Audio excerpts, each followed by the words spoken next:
నమస్తే welcome to our channel. నేను మిషాల్ని. పరకామణి కేసుకు సంబంధించి అస్సలు వాస్తవాలు బయట పెట్టిన మాజీ ముఖ్యమంత్రి జగన్మోహన్ రెడ్డి గారు. అసలు ఏం జరిగింది ఆ పరకామణి కేసుకు సంబంధించి? ఇలాంటి అంశాలన్నీ చర్చించే ముందు స్టూడియోలో ఉన్నారు సీనియర్ జర్నలిస్టు దుర్గకుమార్ గారు ఉన్నారు. వారిని అడిషన్లు తీసుకునే ప్రయత్నం చేద్దాం. నమస్కారం సార్. నమస్కారం మా శాలిని, మన వీక్షకులు కూడా. సార్, ఈరోజు జగన్మోహన్ రెడ్డి గారు ఒక ప్రెస్ మీట్ పెట్టారు. ఆ ప్రెస్ మీట్లో ఎన్నో అంశాలు అయితే చర్చించారు. అంటే కూటమి ప్రభుత్వం మీద, ముఖ్యంగా ఒక హోదాలో ఉన్న సీఎం చంద్రబాబు నాయుడు గారి మీద, అసలు ఇంకా చూసుకుంటే ఈ పరకామణి కేసుకు సంబంధించి ఆ లడ్డు వివాదం గురించి ఎన్నో చెప్పుకుంటూ పోతే ఎన్నో విషయాలన్నీ వెలుగులోకి తీశాడు. అసలు ముఖ్యంగా ఈ పరకామణి కేసుకు సంబంధించి కొన్ని వాస్తవాలు, నిజాలు చెప్పాడు. ఏం సార్ అసలు జగన్మోహన్ రెడ్డి చెప్పే విషయాల్లో వాస్తవం ఎంత ఉంది? అవునమ్మా, ఆయన చాలా అన్నీ కూడా ఆశ్చర్యకరమైన విషయాలని, ఈ వివాదాలు, ఈ నేరాలు, ఘోరాలు అన్నీ కూడా ప్రస్తావించాడు. ఆయన టోటల్గా చెప్పింది ఏంటంటే అసలు ఏమీ కూడా ఈ పెద్ద విషయాలు కాదు అని చెప్పాడు. ప్రజలను కూడా ఆలోచించమని చెప్పాడు. ప్రజల్లో ఒక ఆలోచన రేకెత్తిచ్చాడు. చాలా గొప్ప ఆలోచన రేకెత్తిచ్చాడు. ఏంటంటే పరకామణిలో జరిగింది అతి చిన్న దొంగతనం, చాలా చిన్న దొంగతనం. ఒక 9 అమెరికన్ డాలర్ల నోటు దొంగతనం చేశాడు. అది పట్టుకున్నారు. పట్టుకున్న దొంగ ప్రాయశ్చిత్తపడి 14 కోట్ల రూపాయల ఆస్తిని శ్రీవారి దేవాలయానికి రాసిచ్చాడు. ఇది తప్ప అని మీరందరూ ఆలోచించమని ఆంధ్రప్రదేశ్ ప్రజలకు ఒక ప్రశ్న ఇచ్చాడు. అంటే అంత చిన్న దొంగతనానికి ఇంత ప్రాయశ్చిత్తం చేసి 14 కోట్లు ఇస్తే తప్పు ఉందా లేదా అనేది ముందు ఆయన ఆలోచించుకోవాలి. అంత చిన్న దొంగ అంత త్యాగం చేస్తే ఇప్పుడు జగన్మోహన్ రెడ్డి గారు ప్రజల సొమ్ముని క్విడ్ ప్రోకో ద్వారా దోపిడీ చేస్తే 45,000 కోట్ల రూపాయలు కేంద్ర ప్రభుత్వ జప్తులో ఉంది. ఈడీ సంస్థ ద్వారా, ఎన్ఫోర్స్మెంట్ డైరెక్టరేట్. ప్రజల సొమ్మైనా శ్రీవారి సొమ్మైనా అది దైవంతో సమానం. ఇప్పుడు అది ఆయన ఆలోచించుకోవాలి. శ్రీవారి సొమ్ము $9 అపహరించిన దొంగ అంత ప్రాయశ్చిత్త పడితే ప్రజల సొమ్ము ఇంత భారీ ఎత్తున దోపిడీ చేసిన జగన్మోహన్ రెడ్డి గారికి ఎందుకు ఆ ప్రాయశ్చిత్తం కలగట్లేదనేది ప్రజల్లో కూడా ఆలోచన మొదలైంది. అతనే 14 కోట్లు ఇస్తే 72,000 రూపాయలకి 45,000 కోట్ల రూపాయల జప్తులో ఉంది. మిగిలినవన్నీ తీసేద్దాం, అసలు ఏమీ జరగలేదు అనుకుందాం. ఆయన ముఖ్యమంత్రిగా ఉన్నాయి కూడా ఇందులోకి రావట్లా. వైఎస్ రాజశేఖర రెడ్డి గారు ముఖ్యమంత్రిగా ఉన్నప్పుడు ఆయన కుమారుడిగా ఇతను సంపాదించిన ఈ క్విడ్ ప్రోకోలో ఆస్తి వరకే తీసుకుందాం. ఇతను ఎంత ప్రాయశ్చిత్త పడాలి, ఎంత ప్రజా కోశాగారానికి, రాష్ట్ర ప్రభుత్వ కోశాగారానికి జమ చేయాలి.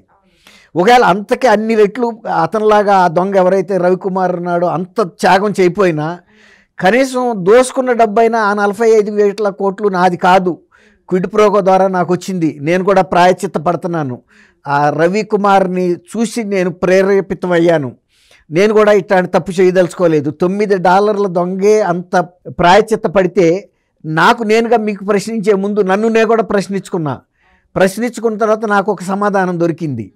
నేను మిగిలింది దానికి 10 రెట్లో, 100 రెట్లో, 200 రెట్లో కట్టలేను అతనిలాగా. కనీసం ఆ 45,000 కోట్ల రూపాయలు ప్రజాధనాన్ని కేంద్ర ప్రభుత్వ కోశాగారానికి అయితే కేంద్రం తీసుకోమనండి, లేదు రాష్ట్ర ప్రభుత్వ కోశాగారానికి అయితే రాష్ట్ర ప్రభుత్వానికి ఇచ్చేస్తా. నేను కూడా ఆయన అది దాని లోక్ అదాలత్లో, మెగా లోక్ అదాలత్లో దాన్ని పరిష్కరించారని చెప్పాడు. నాది కూడా ఢిల్లీ లెవెల్లో ఒక లోక్ అదాలత్ పెట్టి అన్ని టీవీ ఛానల్స్ని పిలిపించి నేను స్వయంగా ఆ లోక్ అదాలత్ ముందు ప్రాయశ్చిత్తపడి ఆ 45,000 కోట్లు వదిలేస్తాను, కాబట్టి నన్ను కూడా ఈ కేసుల నుంచి విముక్తి చేసేయండి అని అడగాలి ప్రజల ముందు. ప్రజలకు ఆయన ఒక ప్రశ్న ఇచ్చాడు. ప్రశ్నలకు ఒక సమాధానం కూడా ఆయనే ఇవ్వాలి. ఎందుకంటే తను ప్రజా జీవితంలో ఉన్నాడు. నేను ప్రజా జీవితంలో ఉన్నా కాబట్టి రవికుమారే అంత త్యాగం చేసినప్పుడు నేను మిమ్మల్ని ప్రశ్నించే ముందు నన్ను నేను ప్రశ్నించుకుంటే నాకు ఈ సమాధానం వచ్చింది కాబట్టి నేను నిర్ణయం తీసుకున్నా. ఇక ప్రజా జీవితంలో నేను ఇటువంటి వాటికి ఇక అవినీతికి ఆస్కారం ఇవ్వను అని చెప్పాలి ఒక ఆదర్శవంతంగా. ఆయన మెచ్చుకున్నావు బాగానే ఉంది, అందులో తప్పు లేదని చెప్పావు బాగానే ఉంది, ఓకే తప్పు లేదు. తిరుపతి కోర్టులో కూడా పెట్టారన్నావు దాన్ని ఛార్జ్షీటు. తర్వాత ఇంకోటి ఏంటంటే మరి నీది కూడా ఇన్ని 12 ఏళ్ళ నుంచి కేసు నడుస్తుంది, మరి నీ మీద అనేక అనుమానాలు ప్రజల్లో కూడా రాబట్టి ఒకప్పుడు 151 సీట్లు ఇచ్చిన ప్రజలు నీ యొక్క పరిపాలన మీద లేకపోతే నీ యొక్క అవినీతి మీద అనేక అనుమానాలు వచ్చిన తర్వాత ఇప్పుడు 11 సీట్లు ఇచ్చారు. ఇప్పుడు నువ్వు కూడా ప్రాయశ్చిత్త పడటంలో తప్పే ఉంది. నువ్వు రాత్రిపూట 4 గోడల మధ్యలో బైబిల్ చదువుకుంటున్నావు, బైబిల్లో మంచి అంశాలు ఉంటున్నాయి. ఇలాంటి నీలో కూడా నువ్వు నీ ప్రవర్తనలో కూడా మార్పు రావాలి తప్ప నువ్వు నీ పార్టీ తరఫున కొండారెడ్డి అనే ఒక విద్యార్థి సంస్థ నాయకుడు మాదక ద్రవ్యాల వ్యాపారం చేస్తే చిన్న నాయకుడి మీద పెద్ద కేసా అని అడుగుతున్నావు. అంటే మాదక ద్రవ్యాలు సప్లై చేయటం అనేది చిన్న నేరమా? అతను ఒక ఆంధ్ర యూనివర్సిటీ స్టూడెంట్ అయ్యుండి ఆ స్టూడెంట్స్ అందరినీ మాదక ద్రవ్యాలకి బానిస చేస్తూ వ్యాపారం చేస్తుంటే అప్పటి నుంచే దోపిడియా? ఒక విద్యార్థి అతను. నువ్వు అట్లాంటి విద్యార్థిని నీ పార్టీ నుంచి సస్పెండ్ చేయాలి. ఇంకా ఇట్లాంటి పనులు ఎవరు చేసినా నేను క్షమించనని చెప్పాల్సింది పోయి దాన్ని సమర్థిస్తున్నావు. పిన్నెల్లి రామకృష్ణారెడ్డి ఈవీఎం పగలగొట్టిన మాట కరెక్టేనని నువ్వు 40 లక్షలు పెట్టి హెలికాప్టర్ వేసుకెళ్ళి నెల్లూరు జైలు దగ్గర బయట విలేకరులకు చెప్పావు. ఇప్పుడు అతను అది అక్కడ రిగ్గింగ్ జరుగుతుంది కాబట్టి పగలగొట్టాడంటున్నావు.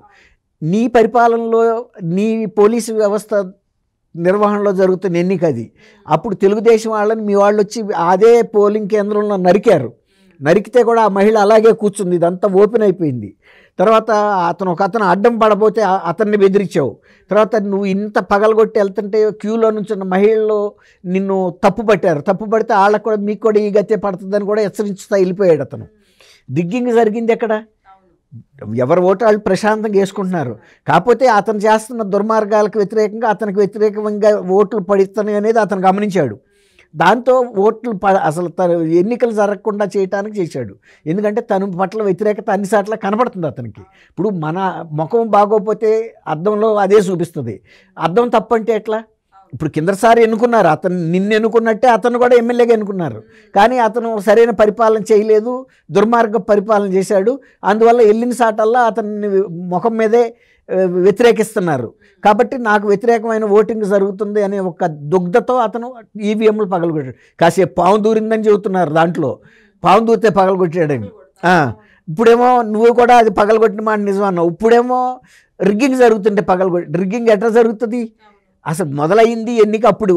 తర్వాత నీ యొక్క బలగాలు అతను ఎంతమందిని వేసుకుని తిరుగుతున్నాడు. రిగ్గింగ్ చేసే అంత ధైర్యం మాచర్లలో ఇంకే పార్టీ కన్నా ఉంటుందా? అతనికి వ్యతిరేకంగా జనంలోనే వ్యతిరేకత వచ్చింది అతనికి. ఇప్పుడు నువ్వు అతన్ని సమర్థిస్తే లాభమే ఉంది? అట్లా ప్రతి అంశం మీద. తర్వాత కల్తీ ఇలా జరగలేదని చెబుతున్నాడు. తర్వాత వైవి సుబ్బారెడ్డి పిఏ అతను చిన్నప్పన్న ఎవరు పిఏ అని అడుగుతున్నాడు. చిన్నప్పన్న ఇప్పుడు నువ్వు చెప్పిన దాన్ని బట్టి చాలా బతుకత నేర్చిన వ్యక్తి అతను. వి ప్రభాకర్ రెడ్డి అదే ఇప్పుడు లోక్సభ సభ్యుడి దగ్గర కూడా అతను తీసుకుంటూ ఉండొచ్చు శాలరీ, నేను కాదని అంటలా. మళ్ళీ ఓ పక్కన అతను ఢిల్లీలో ఏపీ గెస్ట్ హౌస్ ఎంప్లాయీ అని చెబుతున్నారు. ఇప్పుడు వైవి సుబ్బారెడ్డి గారు మరి ముందే ఎందుకు ఖండించలేదు అతను నా పిఏ కాదని చెప్పాలి కదా? ఇప్పుడు ఎందుకు అతను రకరకాల వేషాలు వేస్తున్నాడు అతను? అంటే నీ ప్రభుత్వంలో అంత అవకాశం దొరుకుతుంది ఎంప్లాయీస్కి, ఎందుకంటే అవినీతి అనేది విచ్చలవిడిగా జరుగుతుంది. ఎవడ ఇష్టానుసారం ఆడు చేస్తున్నాడు. ఒక పక్కన వాళ్ళు అడిగింది కూడా అదే కదా. నువ్వు గవర్నమెంట్ ఎంప్లాయీవి, నీకు మహా వస్తే 5 సంవత్సరాల్లో 65 లక్షలు వస్తుంది నీ శాలరీ కానీ అలవెన్స్ కానీ, 6 కోట్లు ఎట్టా పడినాయి అని అడిగారు వాళ్ళు కూడా. ఆయన వి ప్రభాకర్ రెడ్డి గారి దగ్గర కూడా అంతకుముందు పిఏగా చేసి ఉంటే ఉండొచ్చు. ఇప్పటికి కూడా ఆయన శాలరీ తీసుకుంటా ఉండొచ్చు. ఏదో ఒక ఆయనకి పర్సనల్గా కొన్ని పనులు చేసి పెడుతూ అక్కడ ఢిల్లీలో ఏమన్నా ఆయన బంగ్లాకి సంబంధించిన ఏమన్నా విషయాలు చూస్తూ. ఎందుకంటే ఎవరు టీడీపీలో ఉన్న ఆయన అని చెప్తున్నాడు. ఇప్పుడు టీడీపీలో ఉన్న ఆయనే కదా అప్పన్న అని చెప్తున్నాడు. టీడీపీలో ఉండొచ్చు, కానీ టీడీపీలో ఉన్న వాళ్ళు నీ దగ్గరికి వచ్చి ఎమ్మెల్యేలు అవ్వలేదా, మినిస్టర్లు అవ్వలేదా, ఎంపీలు అవ్వలేదా? ఇలా అట్లాగే నీ దగ్గర ఉండాలి వెళ్ళి మళ్ళీ టీడీపీలో గెలవలేదా? అట్లా జరుగుతూనే ఉంటాయి. కానీ బతుకుదెరువు నేర్చిన అప్పన్న ఇక్కడ కూడా ఈ అవినీతిలో 25 రూపాయలు చొప్పున కిలోకి అడిగాడని ఆ డైరీ వాళ్ళు కూడా చెబుతున్నారు. తర్వాత ఇంకోటి ఆయన ఏం చెబుతున్నాడంటే జంతు పదార్థం కలిసిందా, ఇందులో ఎక్కడన్నా రిపోర్ట్ వచ్చిందా అంటున్నాడు. అసలు కల్తీ జరిగిందా లేదా అని చెప్పు. జంతు కొవ్వు తర్వాత మాట. ఆ రిపోర్ట్ ఎక్కడి నుంచి వచ్చింది? మైసూర్ ల్యాబొరేటరీ నుంచి వచ్చిన దాంట్లో ఇది సింథటిక్ నెయ్యి అని వచ్చింది. అవునా కాదా చెప్పు దానికి. తర్వాత గతంలో కూడా జరిగింది అని, లేకపోతే ల్యాబొరేటరీల ద్వారా ముందు అక్రిడేటెడ్ డైరీ ల్యాబొరేటరీస్ నుంచి స్టాంపు లేకుండా రాదు అని అంటున్నావు. కరెక్టే, ఎన్ని వ్యవస్థలు ఉన్నప్పటికీ కూడా అక్కడ వడ్డిచ్చేవాడు మనాడైతే చివరి బంతిలో కూర్చున్నా పర్వాలేదని, ఇప్పుడు ఆ అధికారంలో ఉన్న టీటీడీ వ్యవస్థలో ఉన్న పెద్దలే వాళ్ళతో కుమ్మక్కైతే వాళ్ళు అదే పంపిస్తారు. వాళ్ళకి ఏం అవసరం? ఇప్పుడు ఇక్కడ టీటీడీ కూడా ల్యాబ్ ఉంది, దాంట్లో కూడా పరీక్షిస్తారని. మరి మన సుబ్బారెడ్డి గారు అయితే చెప్పలేదు, అక్కడ ల్యాబ్ పెట్టామన్నాడు కానీ అందులోంచి పరీక్షిస్తున్న దాఖలా కనపడతల్లా. మరి అంత ల్యాబ్ అక్కడే ఉంటే బయట ల్యాబ్లకి పంపాల్సిన అవసరం ఏముంది? తర్వాత ధర్మారెడ్డి కూడా చెప్పాడు ల్యాబ్ రిపోర్ట్లో కల్తీ ఉందని, వచ్చిన మాట వాస్తవం అని. సుబ్బారెడ్డి గారు కూడా చెప్పాడు నా దృష్టికి కూడా వచ్చిందని.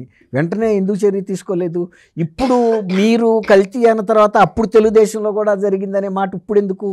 ఇప్పుడు జరుగుంటే మీరు 5 సంవత్సరాలు ఉన్నప్పుడు 5 సంవత్సరాల్లో అంతకుముందు కూడా కల్తీ జరిగిందని ఎందుకు విచారణ చేయలేదు? అప్పుడు వాళ్ళు కూడా చెప్పుండేవాళ్ళు కదా, అదే ఇప్పుడు కూడా జరుగుతుంది చేయమని. మీ పరిపాలన అయిపోయి చివరి దశ అప్పుడు చంద్రబాబు నాయుడు గారు కొత్తగా రాగానే, ఆయన దృష్టికి రాగానే బయటికి చెబితే కూడా ఈయన రాజకీయం చేస్తున్నాడు టీటీడీ అంశాలని అన్నాడు.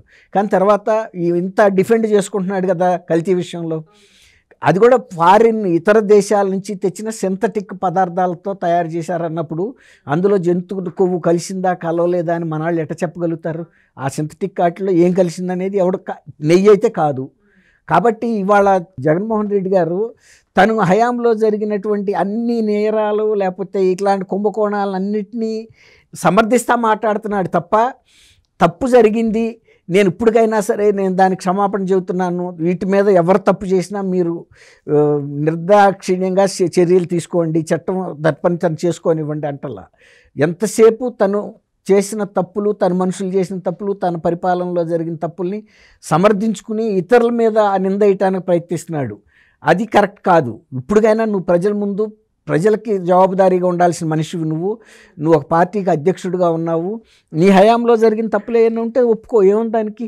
ఎవరైతే బాధ్యులు అవుతారో వాళ్ళు, ఇప్పుడు సుబ్బారెడ్డి గారు చెప్పాడు కల్తీ జరిగిందని అంటున్నారు, నాకైతే ₹1 కూడా రాలేదు, నేను ఎట్లాంటి చర్యకైనా నేను రెడీగా ఉన్నాను, లై డిటెక్టర్ టెస్ట్కి కూడా వెళ్తానని. అట్లా నువ్వు కూడా చెప్పు, నా పరిపాలనలో ఎటువంటి కుంభకోణం జరగలేదు, ప్రతిదీ కల్పితమే అని చెబుతున్నాడు. లిక్కర్ కుంభకోణం కల్పితం అంటున్నాడు. తర్వాత జోగి రమేష్కి తప్పు లేదని చెబుతున్నాడు. జోగి రమేష్ ఎవరికైతే పురమాయించాడో వాళ్ళే చెబుతున్నారు మాకు డబ్బులు ఇచ్చిందే ఈ వ్యక్తి అని. అట్లా ప్రతిసాట జరిగిన తప్పులన్నీ బయటకు వస్తున్నాయి. తర్వాత విజయసాయిరెడ్డి కూడా చెప్పాడు ఏది లిక్కర్ విధానాన్ని నిర్ణయించమని చెప్పి మా ఇంట్లోనే నేను సమావేశం చేశాను హైదరాబాద్లోను విజయవాడలో కూడా అని. అందులో ఉన్న వాసుదేవరెడ్డి చెబుతున్నాడు, సత్యప్రసాద్ చెబుతున్నాడు, కసిరెడ్డి, రాజశేఖర్ రెడ్డి అందరూ చెబుతున్నారు. ఇంకా కూడా కొత్త వాళ్ళు 51వ నిందితుడు కూడా నిన్న అరెస్ట్ అయ్యాడు, కొత్త వాళ్ళు. కాబట్టి ఇది అనంతమైన కుంభకోణాల్లో తర్వాత పాత విధానాన్ని అసలు రద్దు చేయటమే అక్కడే తెలుస్తుంది కదా నీ దుర్బుద్ధి. పారదర్శకంగా ఉన్న విధానాన్ని ఎందుకు రద్దు చేయాలి? నీకు అనుకూలంగా ఉన్న డిస్టిలరీసు కొత్త బ్రాండ్లే నాసిరకం ఎందుకు చేయాలి? అనేక మంది చచ్చిపోబట్టే కదా. మీ సీనియర్ మంత్రులు కూడా చెప్పారు మా లిక్కర్ విధానంలో ఉన్న లోపాల మూలనే మేము ఓడిపోవటానికి కారణాల్లో అది కూడా ఒకటే అని. అట్టా అనేక అవినీతులు జరిగినాయి. ఇవాళ నువ్వు అన్నింటినీ సమర్థించుకుంటే నిన్ను ప్రజలు ఎవరి దగ్గరికి రానివ్వరు. నీకు నీ ఆత్మకి నువ్వు సమర్థించుకోవచ్చు, కానీ ప్రజలకు జరిగిన నష్టానికి, రాష్ట్రానికి జరిగిన నష్టానికి ఎవరు బాధ్యత వహిస్తారు? వాళ్ళు ఎప్పుడు కూడా క్షమించలేరు. మనకు అది ఇప్పుడు ఆయన అన్నట్టు ప్రాయచిత్తం రవికుమార్కి వచ్చింది, కానీ నీకెందుకు రావట్లేదు? నీకు కూడా నువ్వు కనుక చేసుకుంటే నువ్వు ఆయన ఎట్ట మెచ్చుకున్నావో ప్రజలు నిన్ను కూడా మెచ్చుకుంటారు. జగన్మోహన్ రెడ్డి ఓడిపోయిన 18 నెలలకైనా సరే తనకి ప్రాయచిత్తం చేసుకుని వాస్తవాలను ముందు పెట్టాడు. ఈ కేసుల మీద నిష్పక్షపాతంగా దర్యాప్తులు జరపండి, ఎవరు నిందితులైనా సరే నాతో సహా శిక్షలు వేయండి, ప్రజలకి జవాబుదారీగా ఉండాల్సిన వ్యక్తులు ఎవరు కూడా తప్పు చేయడానికి వీల్లేదు. నేను కూడా తప్పు చేయలేదని నేను అనుకుంటున్నాను. ఒకవేళ కనుక సాక్ష్యాలు ఉంటే నేను కూడా లిక్కర్ కేసులో నాదేదన్నా పాత్ర ఉంటే ఇప్పుడు ఈయన సుబ్బారెడ్డి గారు అన్నట్టు లై డిటెక్టర్ పరీక్షకు నేనైనా సిద్ధం.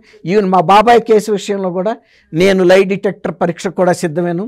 సిబిఐని కూడా కోరుతున్నాను, నన్ను కూడా విచారణకు పిలవండి. ఎందుకంటే నేను ముందుగా చెప్పింది నేనేను, ఎవరెవరు చంపారో నేనే టీవీల ముందు చెప్పాను, అదే చెప్తాను మళ్ళీను, పిలవమని చెప్పొచ్చు. అప్పుడు ఒక ఆదర్శమూర్తిగా ఉంటుంది జగన్మోహన్ రెడ్డి గారి ప్రవర్తన. ఆయన ఒక మంచి సాంప్రదాయాన్ని ఏర్పాటు చేసినట్టుగా ఉంటుంది. ఆయన ధైర్యాన్ని కూడా ప్రజలు మెచ్చుకుంటారు. Thank you sir. Thank you అమ్మ శాలిని. మనం